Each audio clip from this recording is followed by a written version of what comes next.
Espace TV, le 22h.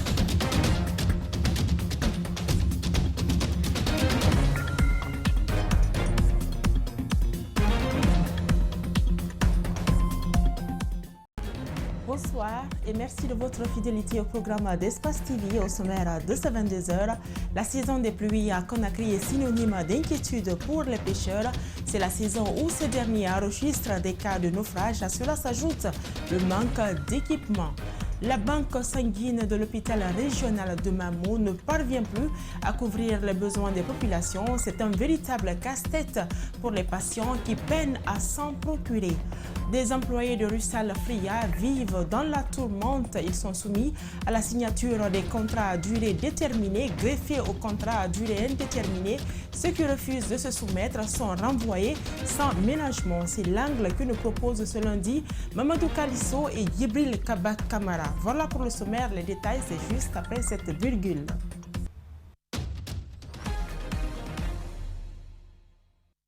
Bienvenue à tous. C'est souvent pendant la saison pluvieuse que les pêcheurs enregistrent plus de naufrages. Ce lundi, nos équipes se sont rendues dans les ports de Boulbinet et de Boussoura. Les pêcheurs rencontrés dénoncent le calvaire au quotidien, le manque criard d'équipement par exemple. Mais en quoi l'État peut les aider? Je vous propose ce reportage de Marisa Kamara et d'Ibrahim Soli Kamara. Déjà dans la saison pluvieuse, une saison de tous les dangers pour les pêcheurs. C'est en cette période qu'ils enregistrent plus de dégâts. Une mer agitée au favorable naufrage, la crainte est d'enregistrer les dégâts humains et matériels. Le syndicat maritime de Boussoura-Port estime que c'est le bon moment pour prévenir. Ils doivent nous chercher des pirogues pour que nous puissions sauver des personnes noyées. Au cas contraire, nous ne pourrons pas. Une mer agitée crée incontestablement des dégâts, même si des marins bien équipés diminuent le risque. Des équipements de travail, mais aussi de sauvetage en cas de problème en haute mer. Alors l'hivernage a commencé. On a beaucoup de difficultés quand même. Ça fait longtemps pour avoir une machine neuve à l'heure là, c'est un grand problème pour nous. La saison pluvieuse, chaque fois, l'État nous dote des gilets de sauvetage. Mais à l'heure là, on n'a pas vu ça d'abord, on attend. Cette dame fait la comparaison entre le régime de faim et celui du colonel Doumbouya. Elle nous explique que le gouvernement sous Alpha Condé avait mis à disposition le GPS pour contrôler les pêcheurs en mer. Sous le régime d'Alpha Condé, les autorités nous facilitaient la tâche pour circonscrire les dégâts par le biais des GPS pour chercher les personnes perdues. À ces difficultés s'ajoute la rareté du poisson sur le marché, qui s'explique aussi par la fréquence de voyages en mer. Depuis plusieurs mois, l'hôpital régional de Mamou est confronté à une insuffisance de poches de sang, particulièrement le groupe O+. Les patients qui sont dans le besoin font souvent recours à leur famille pour s'en procurer. Les autorités sanitaires préoccupées invitent au don de sang. Abdoulaye Sadio Diallo. La structure sanitaire la plus importante de la région administrative de Mamou se trouve confrontée à une pénurie de poches de sang. Et pourtant, la demande se fait sentir de jour au jour, surtout chez les femmes en état de famille ou pendant l'accouchement, les accidentés et les enfants de moins de 5 ans. Il y a quand même une insuffisance en matière de poches de sang parce que ceux sur lesquels on comptait, comme il l'a dit, la demande d'État est élevée. La dernière poche est sortie le 10. On est obligé maintenant de mettre les mesures en place, faire des collectes pour pouvoir ravitailler la banque. Il n'y a plus de volontaires ou presque pour ravitailler l'hôpital en poche de sang pour sauver des vies. Et une personne en manque court de gros risques. Selon le surveillant général, plusieurs cas de décès liés à l'anémie ont été enregistrés au sein du centre hospitalier. Depuis la nouvelle année de 2022, on a enregistré quelques décès liés imputables ici à l'anémie. C'est les cas enregistrés au niveau de la maternité, dont un total de 6 cas depuis le début de l'année, et 3 cas au niveau de la pédiatrie et 2 cas au niveau des urgences. Le groupe sanguin le plus demandé est le O+. Et parfois, dans le stock, on n'y trouve rien. Si nous, dans notre banque, on n'a pas tout le temps O, vous voyez ce que ça fait? Il nous arrive ici ou dans la banque, ce soit A, B qui reste. Les O sont partis. Pourquoi? Parce que la demande est très élevée. Donc si tel est le cas, pour pouvoir vraiment répondre à ça, c'est l'implication de tout le monde. Il faut par ailleurs noter qu'au laboratoire de l'hôpital régional de Mamou, nombreuses sont des familles de patients qui viennent incessamment pour donner du sang afin de sauver leurs proches. Une femme qui nous a trouvés au labo dont sa sœur était dans le besoin en a été un cas illustratif. Voilà, c'était plutôt le reportage de Alpha Mamadou Bari. L'équipe gouvernementale dirigée par le Premier ministre Mohamed Abiyavougui poursuit son immersion dans la savane guinéenne. Chaque ministre s'intéresse à l'évolution de son secteur à région. Le ministre de l'enseignement préuniversitaire, par exemple, a rencontré ce lundi les cadres locaux de son département. Des innovations faites cette année dans l'organisation des examens nationaux étaient au menu des échanges. Alpha Omar Koïta. C'est la maison des jeunes Batumba de Kankan qui a servi de cadre à cette rencontre d'information entre le ministre de l'enseignement préuniversitaire accompagné de ses homologues de la jeunesse et de la culture et des acteurs du système éducatif de la région. Après s'être réjoui de l'accueil qui leur a été réservé, Guillaume Aoun est revenu sur les dispositions prises cette année par son département relatives à l'organisation des examens nationaux. À tous ceux qui, dans le passé, sont associés à traiter les sujets pour les élèves, à rester quelque part, à utiliser les réseaux sociaux pour aider les élèves, quand nous mettons main sur eux, nous allons les mettre à la disposition de la justice. Au nom des autorités éducatives locales, le chef section de l'enseignement secondaire et technique de l'IRE de Kankan rassure de son côté que toutes les dispositions sont prises pour le bon déroulement des examens nationaux dans la région. Tous les acteurs impliqués dans le processus de ces examens vous rassurent que ces examens nationaux de la session 2022 se passeront dans les règles de l'art et s'engagent à leur conférer toute la crédibilité ambitionnée et souhaitée par la résolution du dit atelier. Cette rencontre a été une occasion pour la jeunesse qui était fortement mobilisée de passer au peigne fin les véritables problèmes auxquels les populations de la région de Kankan restent confrontées. La réalisation de 2 micro-barrages sur le site de Franconedou et Kwabanou, l'amélioration de la desserte en eau et l'extension du réseau de la Société des eaux de Guinée dans la ville de Kankan. L'érection de la ville de Kankan en 2 communes humaines. Dans la foulée, le ministre de la Jeunesse a tenté de rassurer la population de Nabaya sur ces questions. J'ai entendu le message qui a été passé, mais tout ce que vous avez demandé, tout est dans le programme du CNRD. Ça veut dire quoi? Ça veut dire que le travail que nous voulons faire, c'est de permettre à cette jeunesse qui a été sacrifiée pendant des années et des années en Guinée, d'être enfin les vrais acteurs de cette société, d'être enfin les vrais acteurs de la construction de la Guinée. Précédemment, directeur général adjoint du service examen de l'inspection régionale de l'éducation de Conakry, Sekou Kaba a été installé dans ses fonctions ce lundi à la DCI de Matoto. Cette nomination intervient après un scandale financier à la direction communale de l'éducation de Matoto. Le promu s'engage à mériter la confiance placée en lui. On le suit au micro d'Ali Badara Kamara et Djibril Kabak Kamara. Le dossier passé ne m'intéresse pas. C'est le présent qui m'intéresse et je suis prêt à assumer ma fonction pour gérer les affaires courantes. C'est tout ce qui m'intéresse. Le nouveau DCE qui est venu, je ne vais pas vous expliquer pour le départ de l'autre là. Ce qui est là, il doit travailler conformément au texte. Plus les instructions officielles qui seront données par le département. Il n'est pas là pour favoriser quelqu'un. Il n'est pas là pour marginaliser quelqu'un. Il doit tendre la main à tout le monde pour qu'il travaille la main dans la main, conformément au texte.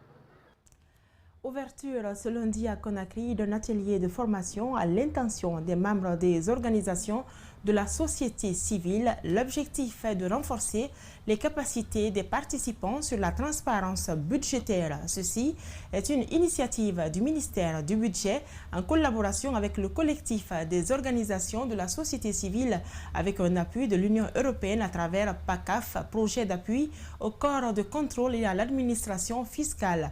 Plus de précisions avec Aminata Massile Bangoura et Aboubakar Keke Bangoura. Comprendre le processus budgétaire afin de renforcer la transparence dans la gestion des finances publiques.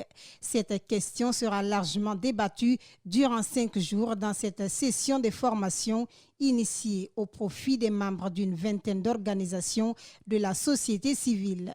Le but est de permettre à ces leaders d'opinion d'avoir non seulement accès aux informations sur le budget, mais aussi de favoriser l'instauration d'un climat de confiance entre gouvernement et citoyens.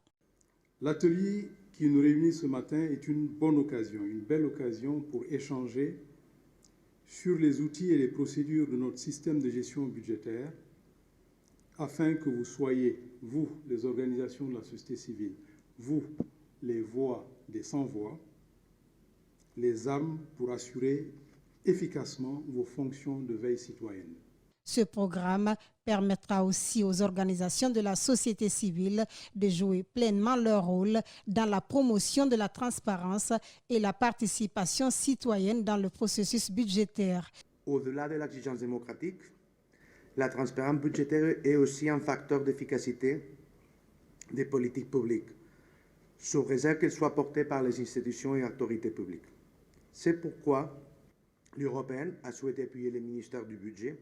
Ces échanges sont une opportunité pour permettre aux citoyens d'avoir une idée sur l'orientation du pays en matière budgétaire. Nous voulons faire de sorte que le budget soit démystifié et que tout citoyen soit en mesure d'accéder au budget et de pouvoir le lire et interpréter.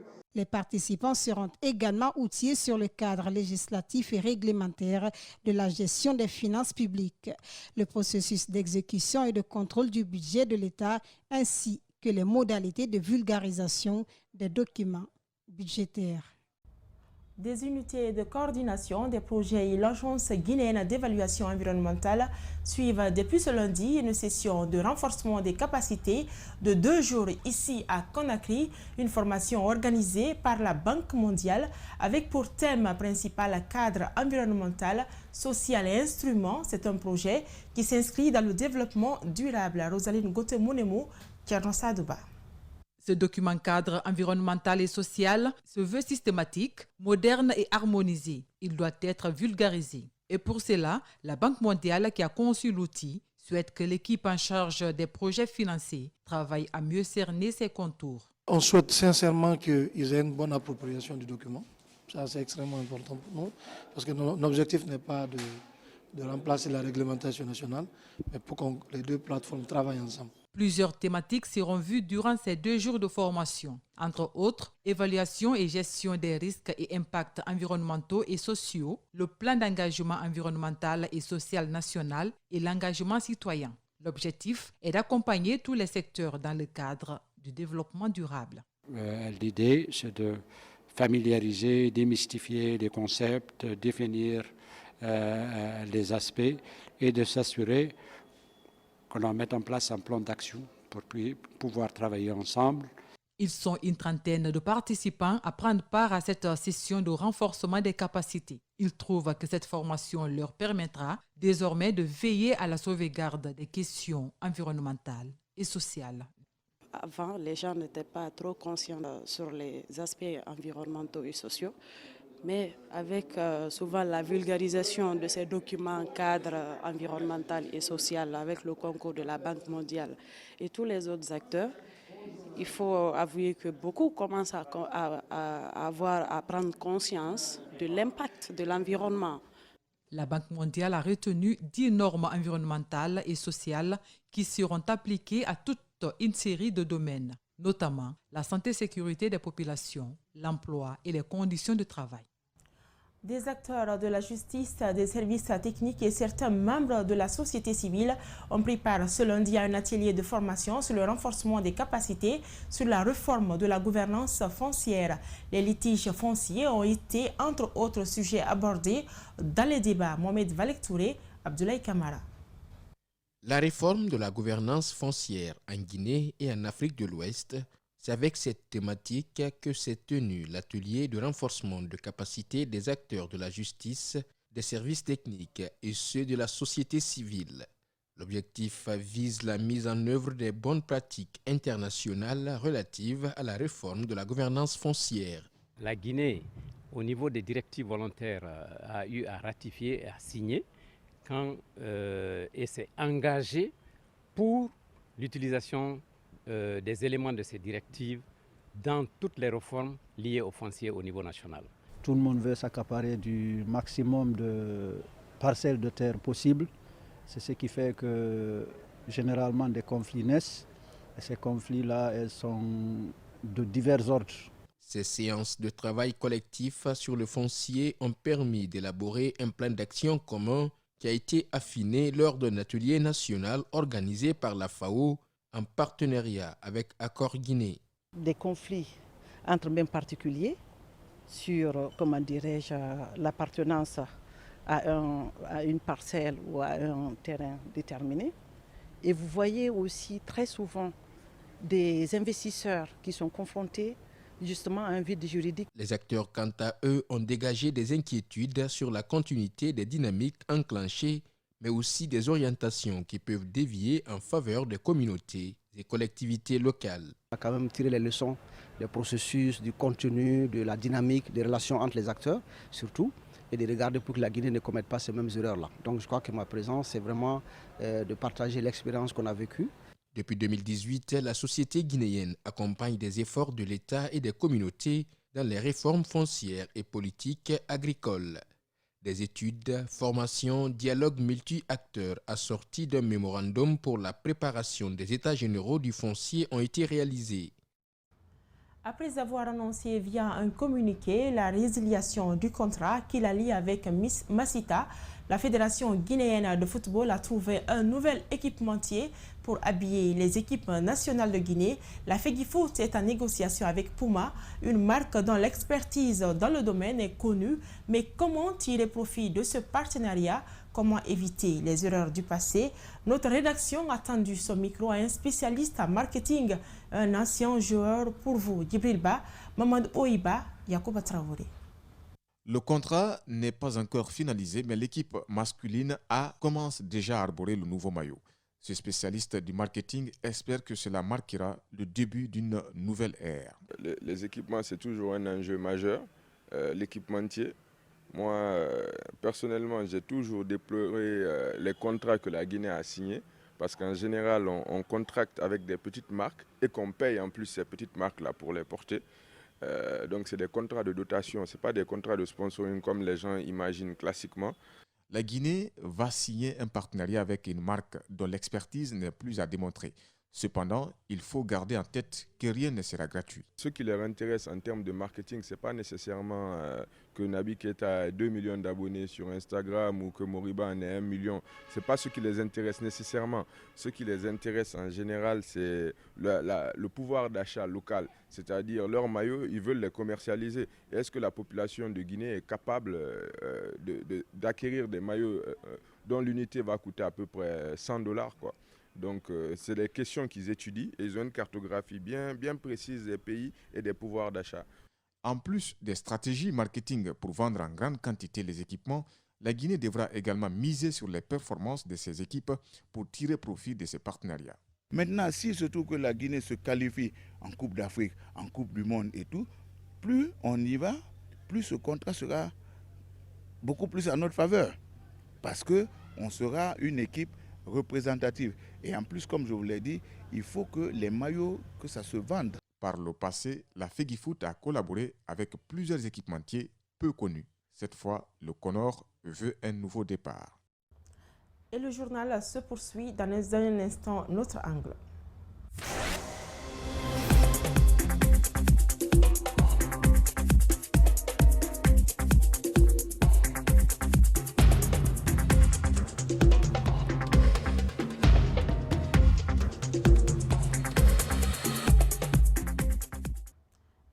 incroyable mais vrai, des contrats à durée déterminée greffés aux contrats à durée indéterminée, ce fait quelque peu insolite se passe à Fria avec les employés de Russal. C'est une violation flagrante du code du travail en vigueur en Guinée. Menaces, chantage, intimidation, bref, tous les moyens sont utilisés pour pérenniser ce abus depuis 2016. Ceux qui refusent de se soumettre sont renvoyés sans ménagement. Mamadou Kalisso, Djibril Kaba Kamara. Les autorités n'ont qu'à comprendre aujourd'hui. Ce qui se passe à Fria, ça ne se passe nulle part. Je vous dis nulle part. Les employés de Russal vivent une situation inédite. Ils ont déjà un contrat à durée indéterminée avec la société. Et en 2017, sans rompre ce CDI, la société d'embauche et d'intérim des travailleurs africains, Senta, leur a été présentée par Russal. Celle-ci a contraint tous les employés de signer des contrats à durée déterminée. En 2019, les employés de l'hôpital Péchiné ont été soumis aux mêmes conditions avec des salaires d'1 500 000 francs guinéens pour les médecins et 1 million pour les infirmiers et agents de surface. Là, je ne pouvais pas comprendre. Chez nous, nous avons 2 contrats, contrat à durée déterminée et indéterminée. Et nous avons signé 36 fois le contrat. Vous imaginez c'est quoi? 36 fois le contrat, signer le contrat. Exténués par cet exercice, 6 agents parmi le personnel de Péchiné ont refusé de renouveler les CDD proposés par Senta. Ils ont été aussitôt exclus du processus. Quand nous avons dit que nous ne signons pas les 6 mois de contrat, nous avons reçu des correspondances qui nous remercient dans Senta. D'accord, c'est pas grave, c'est Senta. Senta a le durée déterminée. Mais Russal n'a pas une durée déterminée. Il nous a donné un contrat à durée indéterminée. Mais je m'en vais à vous dire ce qui les a fait plaisir dans Senta. Tous les droits qu'on avait dans Russal Frigia, on nous a tout retiré dans Senta. Nous ne connaissons que l'enveloppe que nous recevons là. C'est un point et c'est tout. La législation guinéenne est pourtant claire. Un CDD ne peut en aucun cas excéder 2 ans, soutient ces syndicalistes. Le contrat à durée déterminée, renouvellement y compris, ne doit pas excéder 2 ans. C'est ce qui est écrit dans le Code du travail et c'est ce qui doit en principe s'appliquer. Malheureusement, on me dit qu'il y a des Guinéens encore qui, depuis toutes ces années, sont obligés de signer mensuellement des contrats avec leur employeur. Ce qui est une violation grave des dispositions du Code du travail. Donc, à l'apprendre, nous sommes très gênés parce que nous savons combien de sacrifices nous avons fait pour arriver à ce Code du travail, qu'on nous dit encore qu'il y a des intérimaires qui peuvent se permettre de violer ces dispositions. En 2022, nous sommes beaucoup touchés. Récemment, une délégation gouvernementale conduite par le Premier ministre s'était rendue à Fria pour examiner la situation. Par la suite, l'inspection du travail a reçu les employés et la direction de Russal. Mais cela n'a rien changé. Le secrétaire général de l'Union générale des travailleurs de Guinée interpelle. C'est de prendre son manteau d'inspecteur de travail, constater les infractions, d'abord interpeller la direction, si elle ne corrige pas, de dresser des PV d'infraction, parce qu'aujourd'hui, quand même, ils peuvent le faire. Parce que l'inspecteur contrôle. Ils peuvent concilier. Mais le plus important dans leur fonction, c'est le contrôle. Si le contrôle les permet de constater des infractions, ils peuvent aller jusqu'à dresser des PV d'infraction, demander à ces entreprises-là qui ne veulent pas se conformer à la loi, d'aller verser de l'argent au trésor public. Quand c'est fait 1 fois, 2 fois, 3 fois, je me dis que les gens finiront par corriger ce qu'ils sont en train de faire. Mais si parfois ces inspecteurs sont affaiblis dans leur démarche par des personnes qui sont bien perchées, ça fera que les pauvres Guinéens ne pourront que subir. Subir, c'est le quotidien des employés de Russal depuis une dizaine d'années. Puis, ils ignorent tout de Senta. Nous, on n'a jamais vu, en fait, le représentant de Senta venir devant nous. C'est nous, Senta, c'est ce que nous voulons. C'est le représentant de Russal qui venait. On n'a jamais vu Senta. On n'a jamais vu le directeur. On a appris qui est directeur. Moi, j'ai su qui est directeur, c'est quand quelqu'un est venu consulter chez moi, quand j'ai demandé la fonction, tout ça, qu'il a parlé de Senta. J'ai dit, ah, mais c'est vous. Ça, c'est en tant que patient.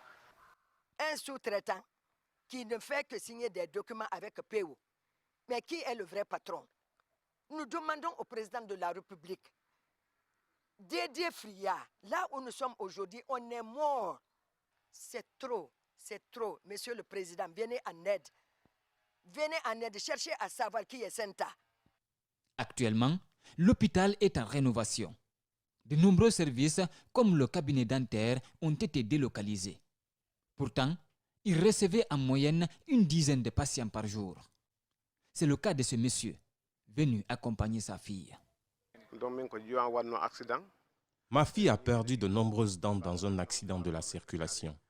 Ce sont les dentistes de Péchené qui s'occupent d'elle. Nous sommes venus pour le contrôle, mais hélas, ils ne sont pas là.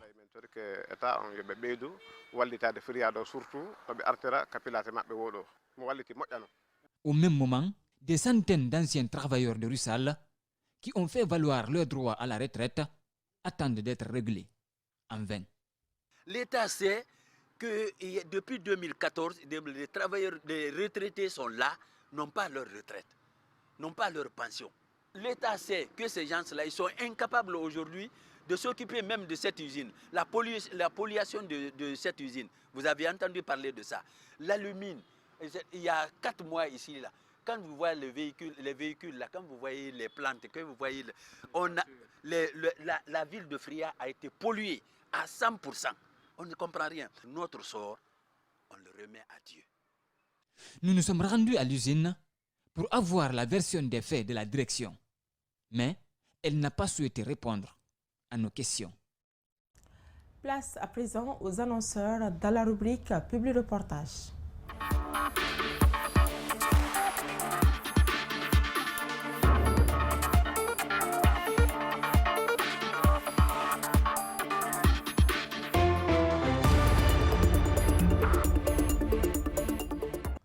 Le comité d'organisation du salon de l'Afro-Coiffe a organisé samedi la remise des lauréates du concours sur la coiffure traditionnelle. Sur 50 concurrentes, au départ, 3 candidates sont montées au podium. Face à la probable résurgence du coronavirus en Guinée, 2 ONG locales conjuguent leurs efforts pour sensibiliser la population. À la base, FDDHG et GAPAF ont accompagné par l'Agence nationale de sécurité sanitaire. La 2e édition de la grande kermesse du mois de l'enfant a eu lieu ce week-end à l'université Amadou Dieng. Le thème retenu cette année est « Célébrons les actions des enfants en situation de vulnérabilité et apportons-leur un soutien particulier ». Les étudiants de la 12e promotion optique comptable de l'Université générale Lansana Conté de Sonfonia ont reçu ce week-end leur diplôme de fin de cycle. C'est le fruit de 3 années de formation à l'université et c'est le Palais du Peuple qui a servi de cadre à la cérémonie de remise.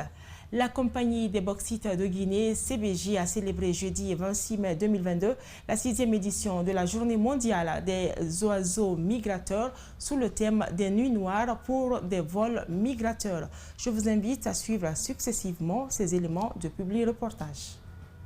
50 coiffeuses s'inscrivent. Après une formation, un casting est organisé. À terme, une dizaine de candidates effectuent le concours proprement dit. Après le déploiement des résultats, la coordinatrice révèle. Oui, parmi les 12, il y a 3 lauréates. La première lauréate qui est Aïssatou Diallo, la 2e qui est Jacqueline Noa et la 3e qui est Rawa Koroma. Et les 3 ont bénéficié chacune d'un prix. La première lauréate a bénéficié de 15 millions, la 2e de 10 millions et la 3e de 5 millions. Cette première édition a connu un parcours jonché d'embûches. Heureusement, Patricia Lama a encadré l'équipe. Elle ne le regrette pas. Des filles qui aujourd'hui suivent mes pas, qui prennent l'exemple sur moi et qui veulent pérenniser un travail que j'ai déjà commencé. Donc raison de plus de les assister, de les accompagner et surtout de les soutenir. Parmi les lauréates, il y a Aïssatou Diallo. Prendre part à cette compétition était un défi qu'il fallait affronter, dit-elle. Que dire de Hawa Krouma qui se trouve aujourd'hui à un carrefour de métiers. Pour motiver, pour encourager les jeunes filles, particulièrement les filles handicapées. Donc pour leur dire que vraiment qu'on est capable, qu'on peut faire comme les autres. Donc c'est pour encourager ces gens-là à se lancer dans des activités comme ça. S'il y a des activités, des projets comme ça, de ne pas hésiter, de se lancer et postuler, donc montrer aux gens que vraiment que nous sommes capables nous aussi. Donc c'est ce qui m'a motivé plus pour participer à ce concours. Moi, je suis beaucoup plus passionnée par la coiffure que le journalisme auparavant. Mais comme j'ai fait le journalisme, il faut que je m'y mette. C'est aussi une autre passion parce que sortir à la télé, j'aime bien. C'est ce qui m'a poussé à faire le journalisme. La prochaine édition sera élargie à l'intérieur du pays, promet l'équipe de l'Afro-Coiffe.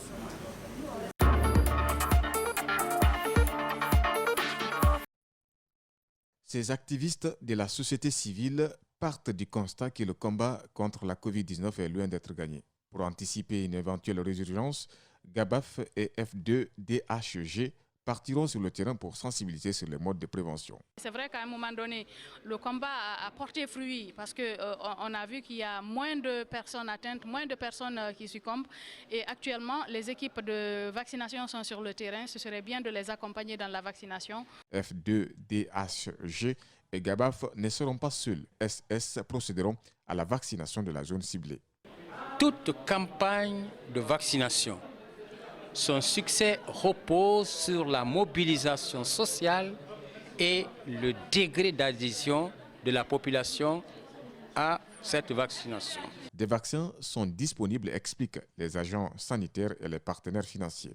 Ils invitent donc à l'adhésion des citoyens non vaccinés. C'est un financement quand même qui va permettre aussi de mener des activités soit à Conakry et dans les régions.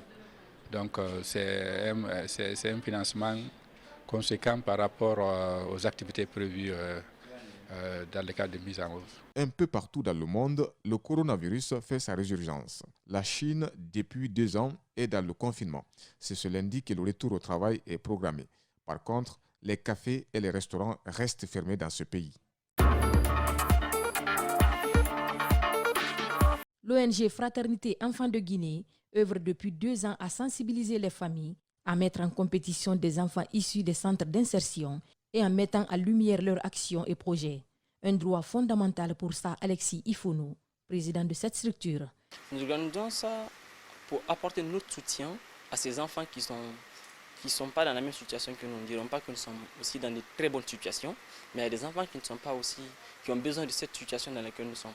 Il y a des enfants qui ne sont pas encore scolarisés, qui n'ont pas eu la chance d'être scolarisés comme nous, les enfants qui ne sont pas bien nourris, les enfants qui sont vraiment dans une situation déstabilisée. Pour l'ONG Fraternité Enfants de Guinée, cet événement constitue l'aboutissement d'un travail collectif et considérable. Pour elle, le mois de l'enfant est l'occasion pour le gouvernement et les ONG de mener des réflexions sur les questions de l'enfant et de poser des actions concrètes en vue d'améliorer leurs conditions de vie. Sensibiliser les enfants, les familles et les communautés sur les conséquences irréversibles de la consommation des drogues sur les enfants et adolescents. Renforcer les capacités des familles en matière d'encadrement et leurs enfants. Kani Soumano, marraine de cette 2e édition de la Grande Kermesse du mois de l'enfant, a mis l'occasion à profit pour lancer une invite aux mères de famille.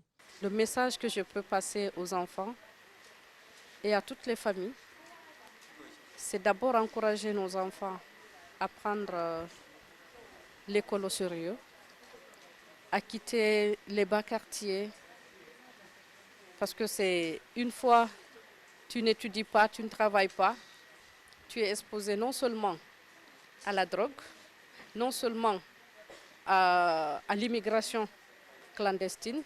La Guinée figure parmi les premiers pays ayant ratifié la Convention des Nations Unies sur les droits de l'enfant et la Charte africaine des droits et du bien-être de l'enfant.